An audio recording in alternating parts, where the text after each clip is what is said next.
Well, good morning, ladies and gentlemen. Today we're going to take a tour of the WACO airplane factory that we have here in Ohio.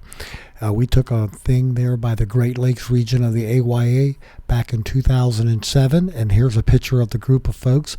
Many of us flew in. We all had a good time. So we'll hope you enjoy some of the fun that we're going to have here taking a look at the WACO airplane factory here in Ohio.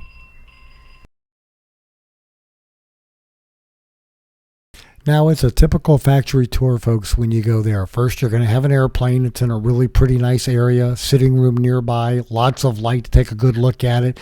Beautiful shape because it's never out in the weather. But like all museums, it's got a bunch of other stuff. It's got a bunch of the history. It's got some photographs. It's got plaques.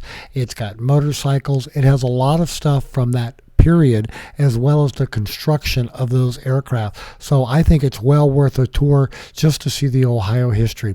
So we hope you found all that useful and informative. I'm going to throw some music in the background while you watch of the pictures. But again, thanks for watching, and I hope you found it all useful and informative. Have a great one.